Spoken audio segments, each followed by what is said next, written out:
geeks and geekettes, ladies and gentlemen, boys and girls, comic book fans from all over the world, gats and gittens, welcome to another thrill-packed, information-loaded, curiosity-satisfying episode of Ask Chuck Dixon, the insider college of comic book knowledge. And it's all because of your questions about what I do for a living. And what do I do for a living? You know it. I write comic books. Let's get to your questions, and let's not waste another second of your precious time. Ryan Williams. Ryan Williams going heavy, going deep, going hard with his first question. He asks, because of party politics, do you still have friends from your days in the industry? Well, I'm still in the industry. I think you mean at the big two. Anyway, returning to Ryan. For example, Mark Waid is very open about his politics and seems to be the kind of person who can't even associate with someone who votes differently than him. I know you still have relationships with Graham Nolan and Mike Barron. I know you've mentioned Larry Hama a lot, and I believe Mark Waid. Have you been able to keep those friendships? Unfortunately, being an open conservative can have people think you are an extremist, even though you're not. Sadly, the internet has a lot of people who view you as far right due to working with Fox Day and Comicsgate. Have those associations messed with any friendships or hurt you getting future work? Yeah, it's a weird world out there, isn't it? Where politics have suddenly become so important and everything is political. You can't leave your politics at the door when you go in anywhere. And largely, I think this is because of left-wing activists. You never hear the phrase right-wing activist. No conservative is showing up at Thanksgiving dinner or Easter Sunday brunch with a chip on their shoulder, ready to argue about monetary policy. So that's just not happening. But as far as my relationship, well, obviously, Graham Nolan and Mike Barron and I, our Venn diagrams politically are pretty much just a circle.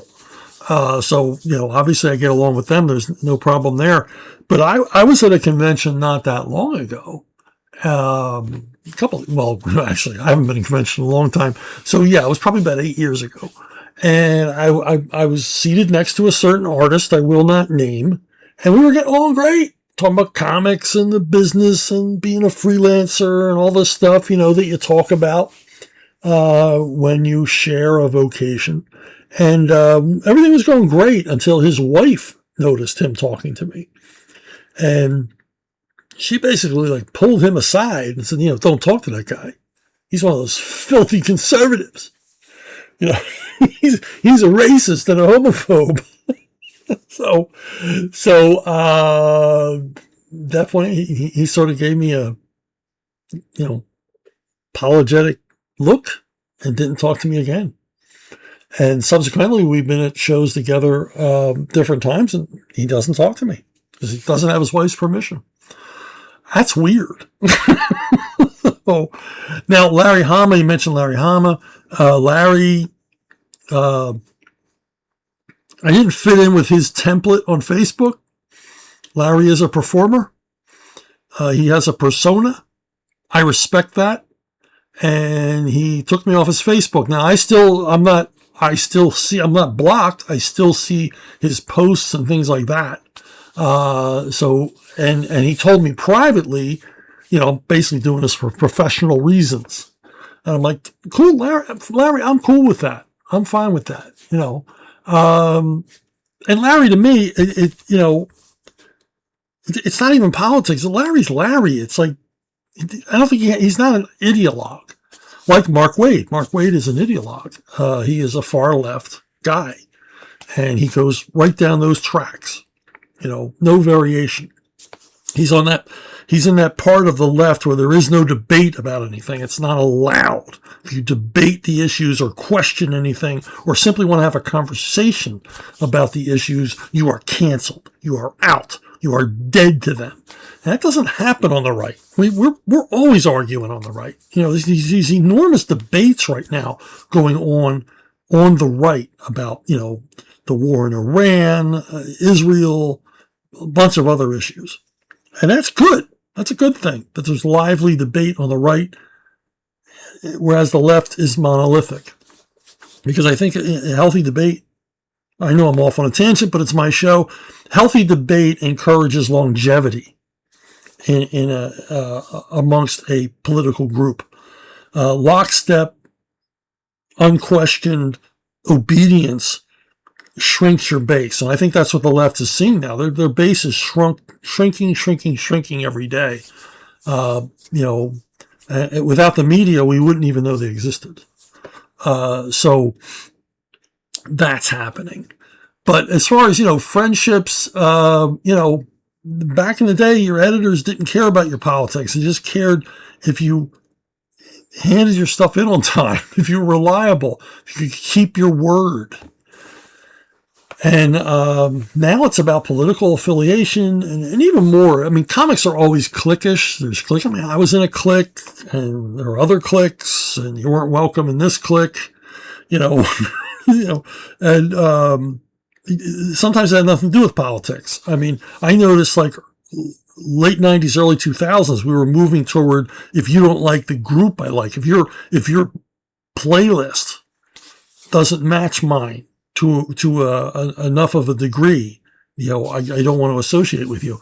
I mean, things like that. I told a story before about I made a comment of a movie poster on an editor's wall, and it was like from that moment on, he wanted to have nothing to do with me.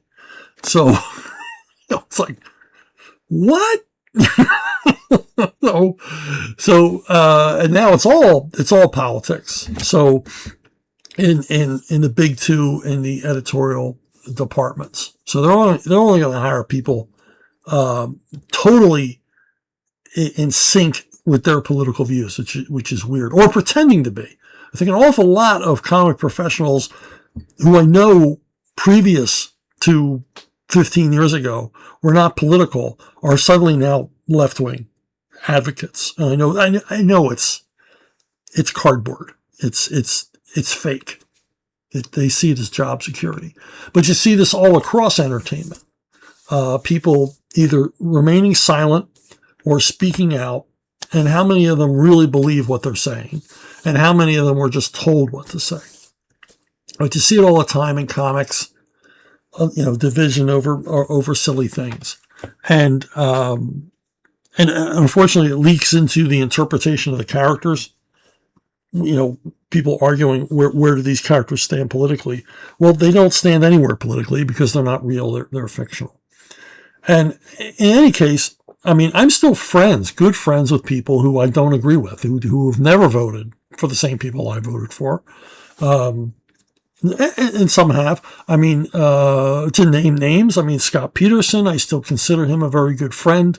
Bill Sienkiewicz stops by my Facebook page all the time, and he and I don't agree on anything, but we both dig the same things as far as comics. I think we share the same work ethic and the love of the medium and everything, and that's all that's important. I mean, seriously, why should anyone care who you voted for? Because none of the people that we vote for care about us. So why are we so passionately engaged? I mean, I may support a particular candidate or not, but I'm not a member of a cult. I'm not in love with them. When they do something wrong, I'm going to call them out on it. I don't like, I've never liked everything I was a big supporter of Ronald Reagan, but I didn't like a lot of his policies. I thought a lot of his policies were wrongheaded. And then of course, I remain friends with Dean Mullaney, who was a communist. I don't know if he's a communist anymore. I think it was a phase he was going through. But again, he and I would not agree on anything, absolutely anything. But Dean got to know me well enough to know my heart, and that's the problem when you say like, well, you associated with, Vox Day and Comicsgate. Well, Comicsgate, I don't know what Comicsgate is anymore. I don't know where they stand politically. It just seems like um, everybody's standing, in a circular firing squad. But Vox Day, I mean, the thing about Vox Day is he's considered to be a right-wing extremist and everything else. And I guess to a lot of people, my views are right-wing extremist. I don't like communists. But the thing about Vox that a lot of people don't understand is he writes very frankly about issues that most people stay away from. And he doesn't come at it with a prejudice or anything else. He uses historical perspective and everything else. And he says stuff that people don't want to hear. And here's the secret. And a lot of times, Vox isn't really happy to tell you it, but he's just stating the way of the world in a lot of cases. And often his stuff is taken way out of context. Of his general point. Now, is he controversial? Is a lot of what he says provocative? Yeah. But, he has the right to say it. Now, has it hurt me with friendships with people? No. But a lot of people won't. If I say, hey, we could do this through Vox Day, we could do this through HARDCOVER or Castalia, they're like, woo, and they get the willies. And they don't, so I'm limited. I mean, to people who either will not work with me on a Vox Day related project because they're afraid of blowback from wherever. They're afraid of being canceled. It's kind of scary, isn't it? Or they'll work under a pseudonym, which is also kind of weird. But at least I'll work on it. And I always find, particularly comic artists who work under a pseudonym, it's like, everybody's going to know it's you anyway. your idiosyncratic style, they're going to be able to pick it out. And in the end, who cares? Who cares? So yeah, I mean, yeah, I'm able to maintain friendship. I see, because I don't care. I don't care who you voted for, what you believe, or anything else, unless you're, actively out there vandalizing statues of George Washington or waving the hammer and sickle in front of your house, or attacking police officers. Unless you're doing all of that, I mean, I don't care if they're just your beliefs. And the most important thing to me is, if you have beliefs, are you able to defend your corner? Or can you talk about why you believe these things? Did you learn your opinions, or did you earn your opinions? And when it comes to people like Dee Mulaney, Larry Hama, and other people, they've learned from their own life's experience. This is their worldview, and I respect that. I respect that, because they didn't have someone tell them. They weren't handed a pamphlet and just blindly believed every word in it. They're looking at life. Maybe some injustice happened, or something traumatic, or, whatever,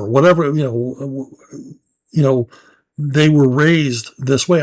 I read recently that that Bobby Kennedy Jr., who is no real conservative by any means, libertarian maybe, but like liberal libertarian, he said that the most influential teacher that he had growing up was a Vietnam vet. I think he had this guy in 8th grade.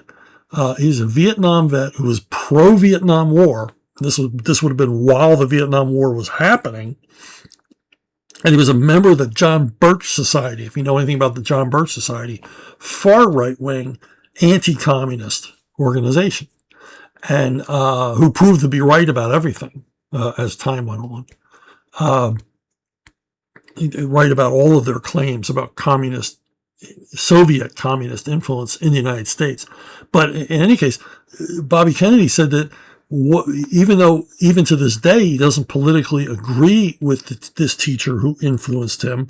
He liked that the man had an open mind. And if there's anything you can say about Bobby Kennedy Jr., guy's got an open mind. About nearly everything, from roadkill to healthcare. So there you go. I think I've extensively answered that one. Yes, I still have friends who would not pull the lever for the same candidates I would. All right, Luke Lay. You mentioned in an earlier episode that you liked writing stuff with dinosaurs and hope to write more. That got me thinking, do you have a favorite dinosaur, or is there a dinosaur you think should appear in more media? I personally would like to see the Acrocanthosaurus show up more, but that's probably because of my Texas bias. There's your Texas dinosaur. He's big. Of course he's big. He's from Texas. I'm not familiar with this dinosaur, but I like that he's got, he's not like the Tyrannosaurus Rex. He doesn't have these little itty bitty girly arms. He looks like he could grab you and do some damage with those arms. That's a cool looking dinosaur.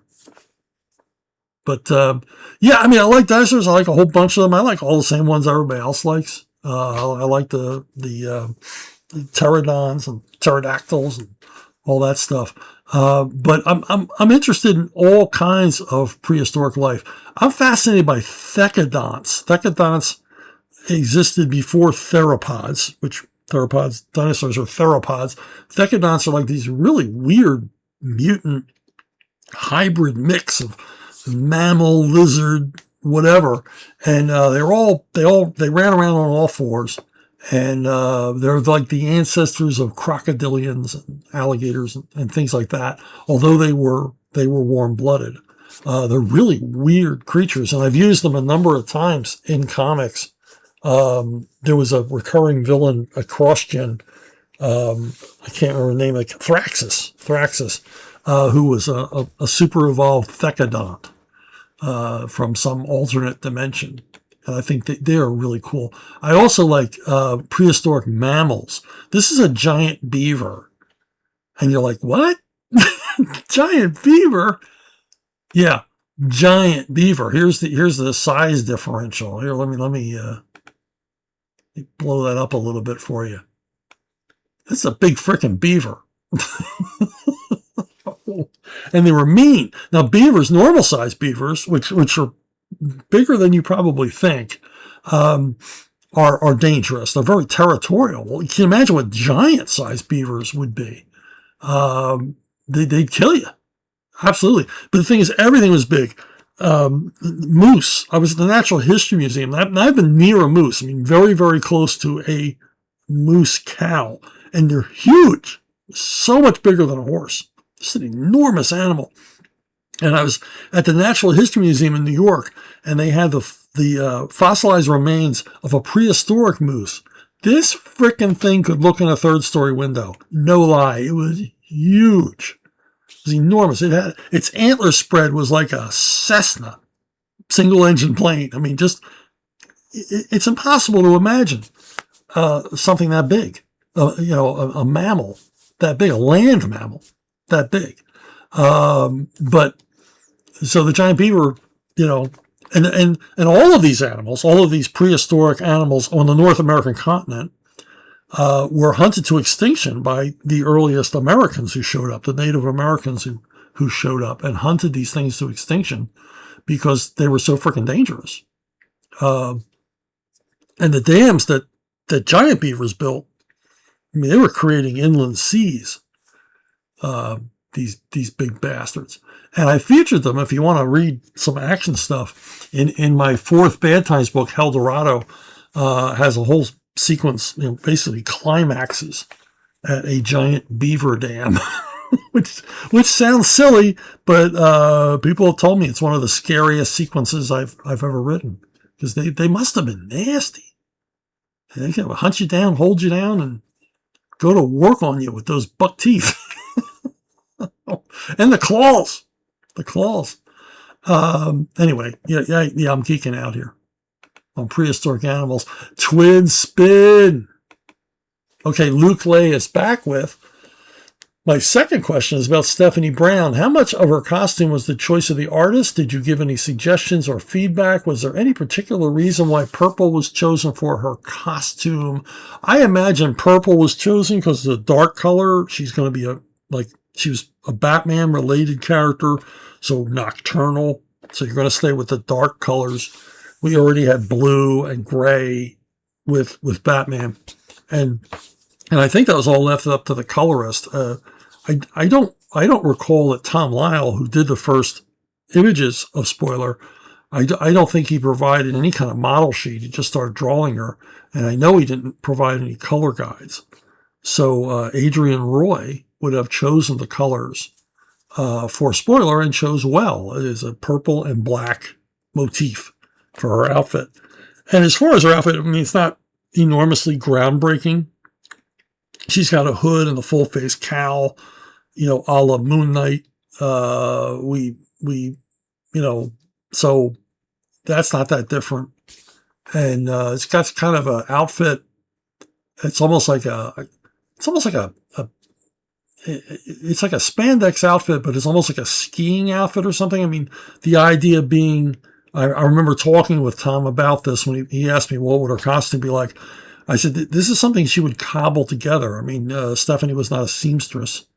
So she would put this thing together from things she could buy off the rack. So you go to a sporting goods store and buy this spandex outfit. You know, it might have been for skiing or gymnastics or whatever.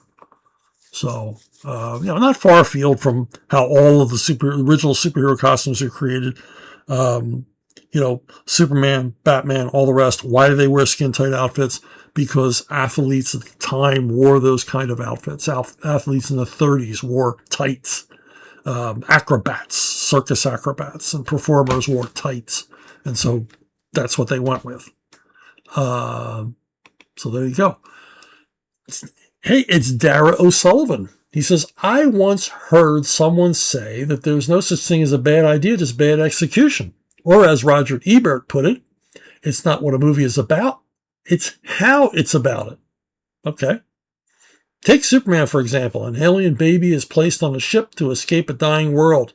Crash lands on Earth, is adopted by a kind-hearted couple, develops superpowers, and becomes a force for good. Now, the idea has given us the first Richard Donner Superman movie, in parenthesis, good execution. But it's also given us the Zack Snyder version, parenthesis, bad execution.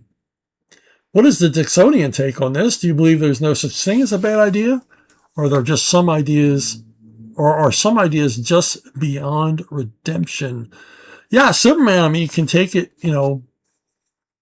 take it any way. You can make it suck or make it good. Depends on how earnest you are about it. And what is your approach? Superman's a pretty malleable character, but to me, the only way to do Superman is with like an optimistic blue sky outlook. You're like, he's just a Boy Scout. Well, there's nothing wrong with Boy Scouts.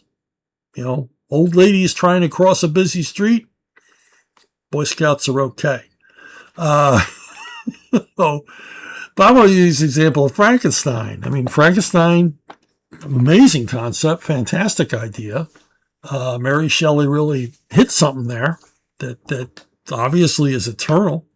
It's questions. She poses questions that we all ask about, immortality, about the nature of life and death, and the border between the two. And she embodies it in this monster, this undead creature, this resurrected human, resurrected through science against the will of God, and just deep, deep stuff, and handled earnestly and well, and a good story plainly told, and you get classics like the original Universal Frankenstein movies, the first two of which are amazing movies.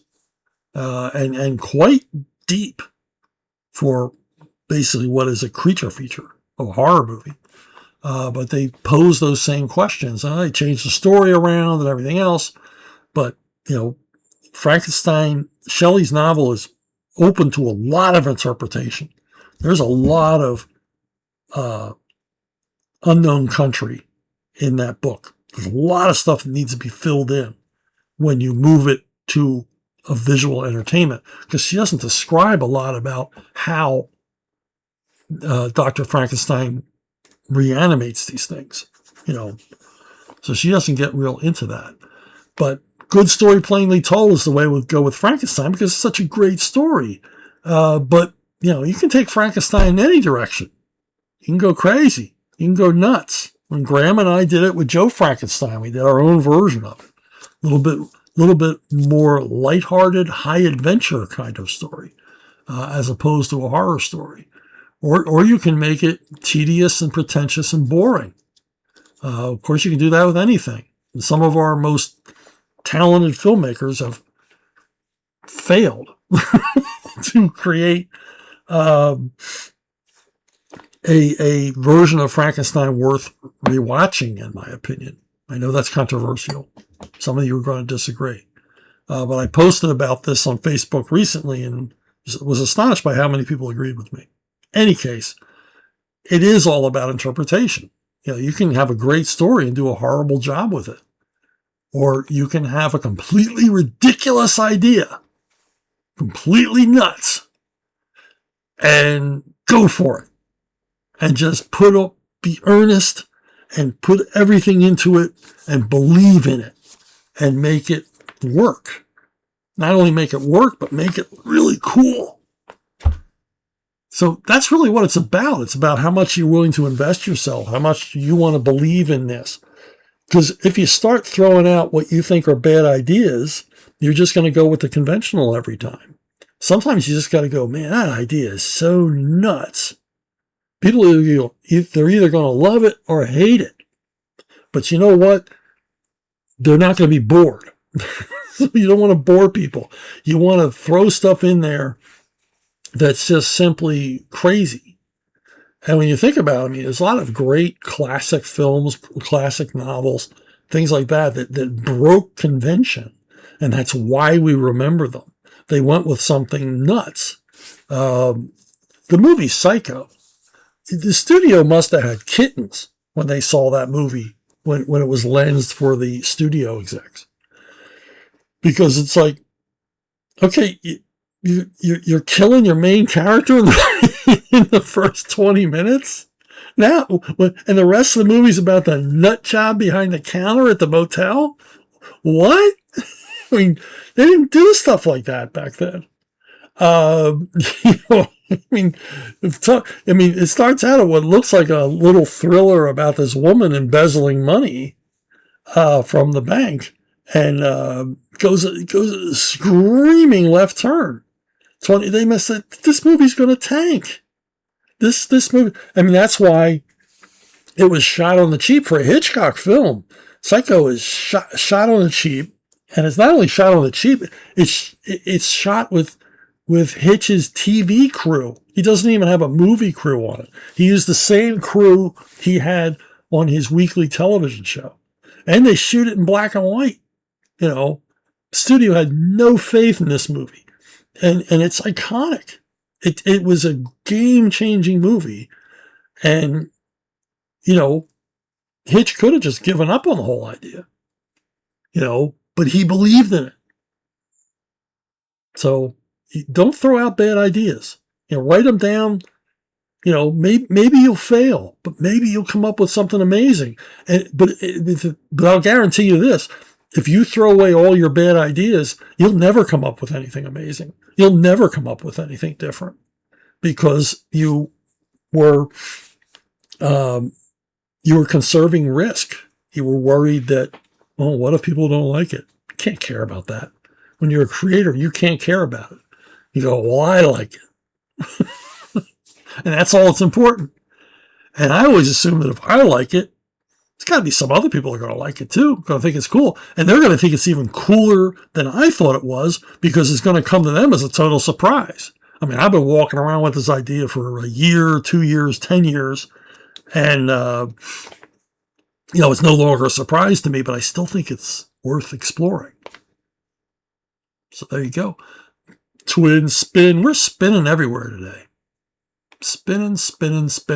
Dara O'Sullivan is back with, who would you rather have a beer with, Clark Kent or Steve Rogers? Well, I don't drink beer, but I would go out for a soda or coffee with Steve Rogers. They ask people all the time, who would you want to have dinner with? And a lot of people say, well, I want to have dinner with Jesus. And I was like, I wouldn't want to have dinner with Jesus because I'd be afraid of boring him. What are you going to say to Jesus? It's going to keep his interest, know, not to put down Jesus, you know, yeah, he's compassionate and everything else, but I would be thinking, because I'm me, I'd be thinking, well, yeah, he's pretending. He sort of seems like he's interested in what I'm saying, but is he really? I mean, why would he be? Whereas with Cap, I would have a million questions about World War II, which he would probably want to tell because he's a soldier. He might be a super soldier, but he's still a soldier, and they like to talk about stuff. They like to tell you what they were through and the things they saw and all the rest of it. And I'm always surprised that more characters, they always concentrate on Cap fitting into our world. You know, he's a man out of time. But very few people are like, hey, what was your world like? What was that like, Cap? You know, fighting Nazis. What was the Battle of the Bulge like, Cap? What was landing on Iwo Jima like? What was parachuting into Berlin and beating up Hitler? What was that like, Cap? Tell us about it. No, they're all concerned with, you know, has he watched the latest podcast? You know, any case, you know, or does he know this pop song or you know, reference to some TV show in the last 10 years? You know, his little list that he has in the movies. So, yeah, I want to hang with Cap. R.B. Probst, he says, now that you've dipped your toes in the public domain pool with your Conan and John Carter verse novels, are there any other public domain works you'd like to take a shot at? I would think Tarzan would be on the list. I'd love to see you take a stab at Zorro or the Three Musketeers. Yeah, I did the Conan novels, which was fun because I'd liked Conan. I'd written Conan before. I'm very conversant with Conan. I really dig Howard's writing style, muscular writing style of his, the way he was able to paint a picture in your head with really very few words. And we all talk about the purple prose of the pulps and the purple prose Howard wrote in, but really it leaves an awful lot up to your imagination. You know, which is why we really, you know, no reader had a visual image of Conan, a consistent visual image of Conan until Frazetta. Yeah, I mean, that was fun. And of course, Guns of Mars. Now, I wrote Guns of Mars because it was an idea I had in the 70s. You know, and it was just burning to write it. I had to get this thing out of my system. A spaghetti western set on Mars. I just thought, wow, I mean, talk about, you know, what could possibly have been a terrible idea. But I attacked it with, you know, everything I had, you know, just honest sweat. Because I love Burroughs' Mars. And I just like the idea of writing a novel set in that environment, but not using any. I had no plan, never had any plan of ever using John Carter, Dejah Thoris, Tars Tarkas, any of the established characters. So, but as far as, you know, I don't really have a wish list. Yeah, Tarzan would be cool. I mean, I'd love to write Tarzan comics. I don't think I would enjoy writing a Tarzan novel. Burroughs pretty much said it all. But a little more on that later. But, and you know, I don't, you know, Zorro, Three Musketeers, The Shadow, you know, Sam Spade, you know, I don't really see myself doing any continuations of them. So, I mean, even when I wrote a public domain pulp character, I wrote a short story of the Spider for an anthology a few years ago. And I basically wrote it as a Dawn Powell pastiche. Dawn Powell used to write these novels about decadent Manhattan high society figures. And I thought, wow, instead of writing it in a purple prose style, let me write it in Dawn Powell's style, more elegant, more circumspect style. And that was a lot of fun. But yeah, I can't think of anything. And I love to revisit Conan. I got an idea for a fourth novel. Man, there's a killer scene I came up with. Howard, you know, real Howard-esque. It's never been done before with Conan, and I'd love to get to that. But we'll see. We'll see on that. Twin spin, more spins coming in. R.B. Probst again. Do you like to listen to old time radio shows? If so, what are your favorites? Yeah, I got into old time radio back in the 70s. I used to pester, my parents and my grandmother and what was old time radio like? Nobody ever wanted to talk about it. And, I was aware of it. I knew about the Shadow and the Green Hornet and stuff like that. So anyone who was like 10 years older than me, I would pester me, what was old time radio like? But I never get any real clear answers. My dad would talk about when he was a kid listening to Jack Benny. They were too poor to have a radio, and they lived near. He was friends with a black kid whose dad had a radio, and would make ice cream every Sunday evening, and all the kids in the neighborhood would come there and have ice cream and listen to Jack Benny. And my dad had very fond memories of that, and. But yeah, I got into it, and like in the 70s started buying 8-track tapes. Comics Buyer's Guide used to have ads because a lot of the stuff was in public domain and people were just reproducing it on tape from God knows what. I mean, I don't know what their sources were. I mean, obviously these things were what they called transcribed. They didn't record radio shows, they transcribed them. And I guess people had, sources for that, and they were making cassette tapes, so I got to listen to lots of stuff. And there's some I still I will revisit, and I'm going to tell you which ones. Richard Diamond is a great Private Eye series. I think it ran for like 5 seasons. There's like a few hundred shows of Dick Powell as Richard Diamond, and these were written by Blake Edwards. Blake Edwards was the creator of the Pink Panther. He went on to be really, really successful film producer, director, writer. But he wrote these things, and they're very, very much Phil Marlowe. They're very much Raymond Chandler stories with lots of terrific first-person narration and crazy metaphors and analogies and all the rest. Real clever, like whip-smart dialogue. And the mysteries are good, too. I mean, they're very good and very violent. Radio shows were, if anything, far more violent than movies were at the time. So, I guess because you couldn't see it, you could only hear it. So the bloodletting, bludgeoning and stabbing was all in your imagination. So it was okay. But Richard Diamond, for me, cream of the crop for the crime shows. Suspense probably comes second, but suspense is uneven. But there's like 800 episodes of suspense, some crazy number of episodes of suspense because it was radio's longest running program.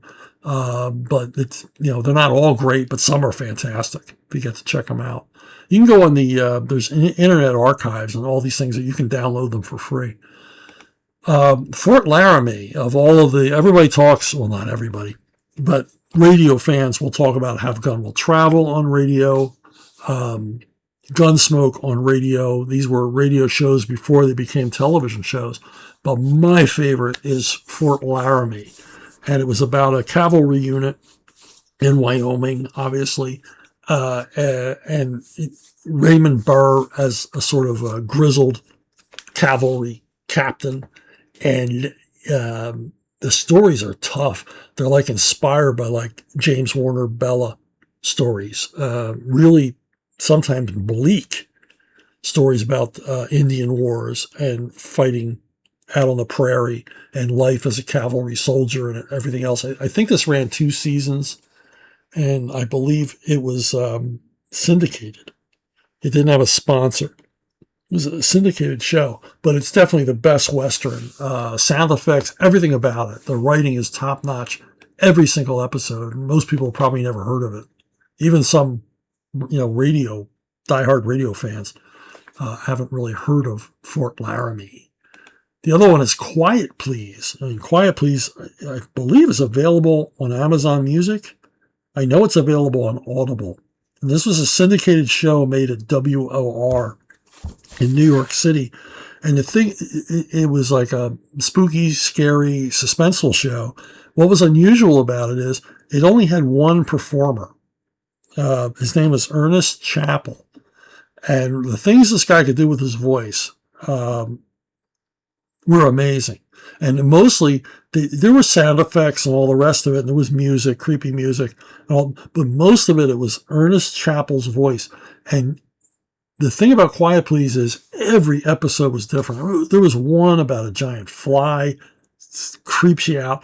There's another one about an invisible monster that comes up out of an oil well. And it sounds stupid, but boy, it freaks you out if you listen to it. And it was all sold by this guy's voice and what he could do with it. And it's quite an amazing show. And again, it was syndicated. And it's another one of those shows that's kind of, you don't hear much about, because you hear about Lights Out and Inner Sanctum, but Quiet Please beats them all. It is one weird show, but excellently produced, produced on a minimum. I mean, the music, it was organ music. They had an organist. It was Ernest Chappell and this guy playing the organ. And they put pictures in your head you'll never forget. So if you ever get a chance to check out Quiet Please. I guess a lot of these are on YouTube as well. Triple spin. Ba-boom. RB Probst is back with, what are some of your favorite movie posters? Do you prefer painted posters or photo posters? Painted posters all the time. I'm going to go through my favorites based on how many of them hang on my walls. This Dirty Dozen one sheet, I'm looking at it right now. It hangs on my office wall. And Frank McCarthy art. It's always been a favorite of mine. I stared holes in it back at the old Waverly Theater when I was a youngster. And I always wanted to have one. I guess about 25 years ago, I found one at a decent price and framed it up, baby. And I look at it every day. It's just an awesome poster. The ad copy, the poster itself, it tells you the story of the movie. If you can look at this poster and read that ad copy and not want to see this movie, you got a problem. I mean, come on. It's like train them, excite them, arm them, and turn them loose on the Nazis. Yeah! Let's go see that, Dad. Okay. Rio Bravo. This is a enormous poster. It's like 43 inches by, I don't know, 52 inches. It's a big old poster, and I'm looking at it right now. It hangs over my desk. It hangs behind my desk. I look over my monitor, and I can see the Duke there in all his glory. And this is by a French artist named Mashy, and this was a French release poster. And for the most part, all of my favorite posters, painted posters, are by French artists for French releases, including this one, also by Mashy. I own a few framed Good, the Bad, and the Ugly posters, but this one is my favorite. And as you can see, it is a French release. And this hangs in my home theater. Which my home theater is just a bonus room upstairs. It's not like one of those, $50,000 theaters with the fake columns and the walls painted black and all the rest of it. It's just like, it's got my audiovisual equipment on shelves and I think a 70-inch screen. And it's just up there in a room. But this poster hangs on the wall near it, as does this one. And these are both huge posters. The Comanche Station, also by Mashy. What a hell of a poster. And these, again, are like, 43 inches by 52 inches. Just big old posters. And also hanging in the theater room is this Frank McCarthy, You Only Live Twice. So let me move this out of the way so you can see Mr. Connery. This poster I bought off of Flint Henry. Flint was kind enough to sell me this poster, already framed, and it hangs in the theater room. So thank you, Flint. Just so you know, it went to a good home. I love this poster. It's crazy. It's nuts. It makes no sense. It's so gorgeous. I love it. Now, I have a lot of posters I can't hang because there's no more room. Now, we had one space in the bonus room upstairs We call them bonus rooms in Florida. It's to disguise the fact that we can't have basements. And I had one space left up there, and it was at the top of the flight of stairs. And I really wanted to frame this Belmondo poster from Les Marginales. And again, this is like 43 by 52, huge poster. But I realized that, Belmondo's like life size on the poster. And I thought it would freak my wife out each time she walked past that stairwell, because it would look like someone was standing at the top of the stairs. So I said, I can't be that insensitive. So I got this framed instead. Again, a French poster, a Laurel and Hardy. This was a poster from a 1941 re-release of Bohunks. And it's Laurel and Hardy as French Legionnaires. I love Laurel and Hardy, and the Laurel and Hardys I love most are the ones where they're in the French Foreign Legion. There's a couple of them. There's a couple of shorts. There's a feature. I think there's 2 different features where they're in the French Foreign Legion for some reason. And I love those movies. And I love this poster. It's just beautiful. And it's pretty big. It's not the largest French size, but it's much bigger than a one sheet. And I love it. So other posters I have but can't hang because there's no room. This awesome Mashy Green Berets poster, which is a rare Mashy painting that this was used in the United States as well. So, but man, it's amazing. That forced perspective shot and that great picture of the Duke. And then this was another one, with Steve McQueen, Nevada Smith. Again, an enormous poster. No room on the wall for it, but I really like it. It's got a real graphic look to it. And then I got tons and tons of other. I've got an original French Connection poster, which I really need to get restored. I got a flat file, and I think like I got 2 flat files, and half of one is just movie posters. A lot of Italian insert posters for spaghetti westerns. Yeah, I got too many posters and not enough wall space. Poor me. Okay, Kieran Brunkard. What makes a good superhero suit in a live action without making it look too goofy or ashamed of the source material? Also, what do you think of muscle padding? Well, I mean, I wish they had the guts to just go with the actual outfit or something close to it. I understand, kind of. And the muscular padding, I guess it's okay. If your guy's not muscular, it works. But, I love Keaton's Batman outfit. It didn't look like anything like the comic book outfit, really. I liked it. What I didn't like is he couldn't turn his head.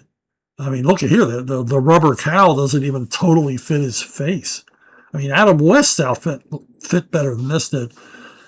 But, it made an impression even though he couldn't really move around in it. I mean, I think it's much better if your actor is actually jacked. If your actor will go to the gym and put in the time, and not need the extra muscles. And, you hire a guy that's already got the physicality. I mean, Zach Levy as Shazam, Chris Evans as Captain America, obviously Chris Hemsworth as Thor. I mean, these are guys who, they're spending 3-4 hours a day at the gym to stay in shape for these movies and jack up and, get swole to fit these outfits. And then consequently, they can move freely in them because there's nothing phony going on. So, but, and I guess that's the standard now. I mean, how much of the padded muscle can you get away with now? I don't think too much. Audiences can spot it. And of course, they're doing a lot of stuff with CGI where, they can add lats and 6-pack stomachs and all that, in post. But that's kind of sad. I always agree with Bronson. I mean, not that I'm like a big gym guy or I'm, got this fantastically athletic body, but if your business is to look good, which mine isn't, I agree with Bronson. He says, if your business is to look good and people are paying money to see you, you need to stay in shape. You need to, because he was bitching about Marlon Brando in the 70s. He said, this guy's a huge star. He owes it to his audience to stay in shape. and not become a big tub of goo. All right, twin spin. We are got spins upon spins within spins. Kieran Brunken is back with, how do you plan and write action? Well, I first really became aware, if we're talking comic books, I will get to prose. We're talking comic books. I became aware of blocking out action when I read Ditko's Spider-Man, because Ditko paid a lot of attention to choreographing his fights. Usually up to this point in comics, fights were, unless you're reading like a Kurtzman story from the 50s, fights were just a series of panels of punches and kicks and whatever. And at DC, you'd be lucky if you got one punch at the end of the story. And there's never really a fight, like a sustained fight. So Spider-Man comes along and there are fights that go over a few pages and they're choreographed and sometimes use environments like staircases, things like that, to enhance them, make them seem more real. They put them in context, some sort of environmental context.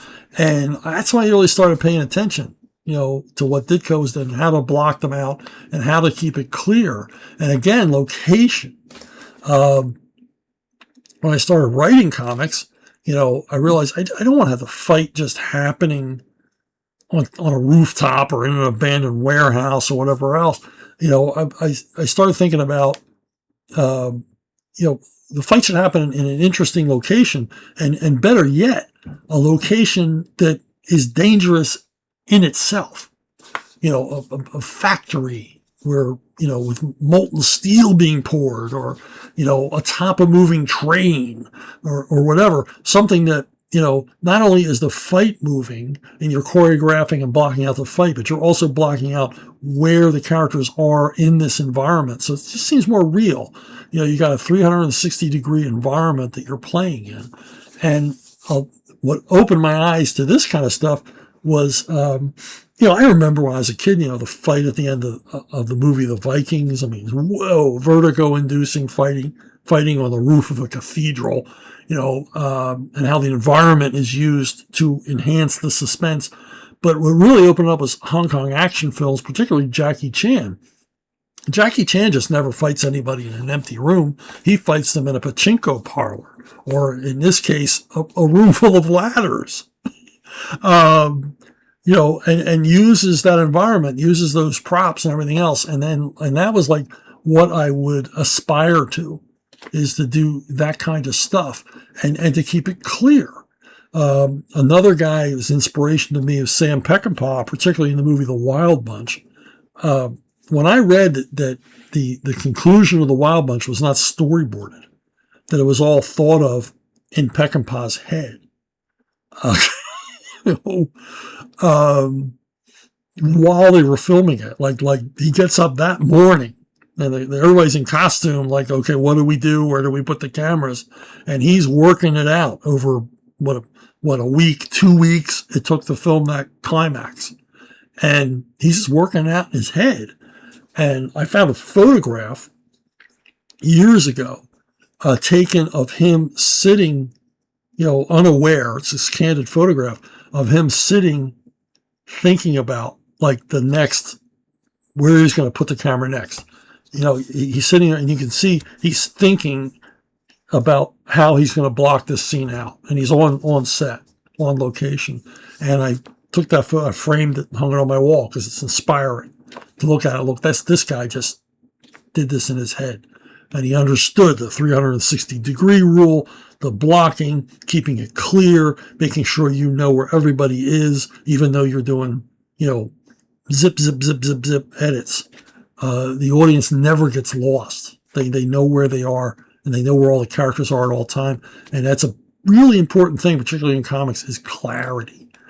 Now, as far as prose, I found my biggest inspiration for writing action prose is Tarzan at the Earth's Core.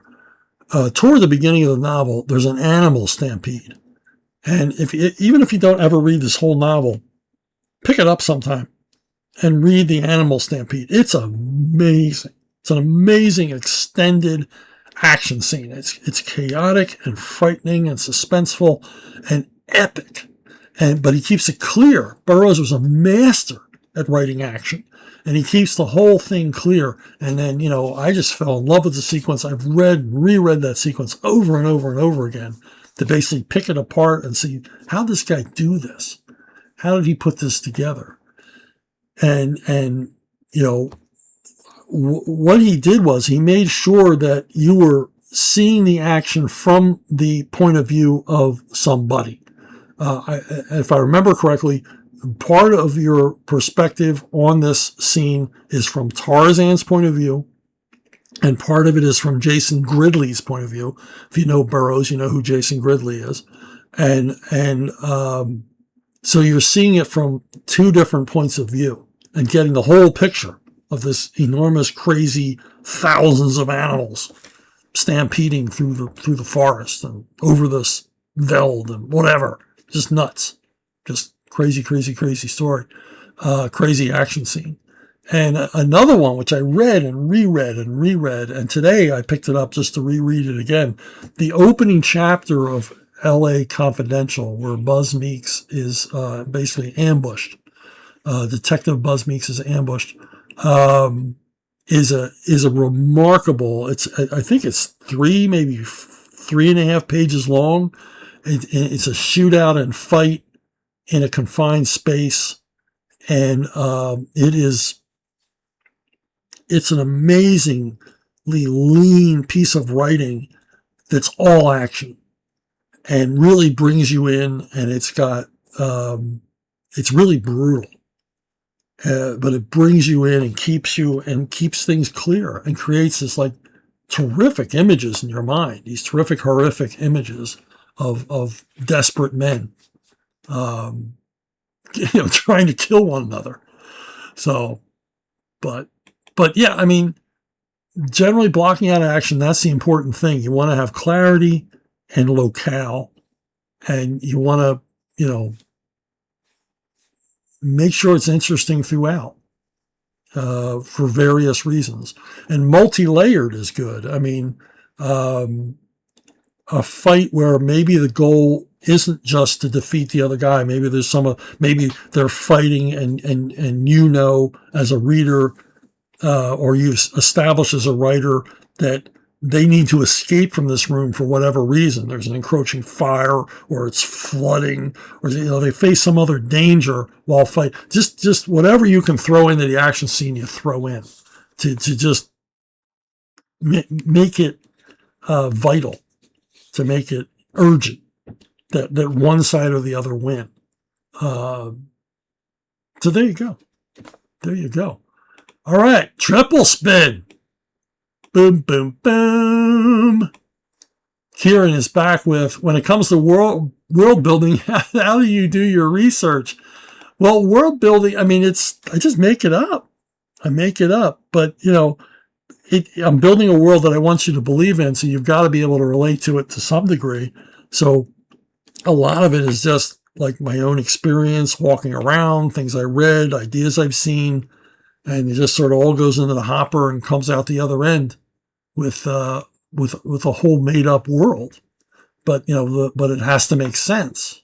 Here we see Helm's Deep, and what is it about Helm's Deep that makes it, for me, a believable environment? Concentric defenses. Whoever designed this set is, was part miniature, part full scale, understood all castles have concentric defenses. There's not one wall. There are walls within walls, and usually set in a place where, on the edge of a cliff, in this case, in the face of a cliff, where you have facets of it that don't need to be defended. So for me watching this, it's like, okay, that's completely believable to me. That you would build that and you could hold that against a long siege. So believability, some sort of relatability. This is Rodolfo DiMaggio's drawings for a Pinocchio movie. I don't know which one.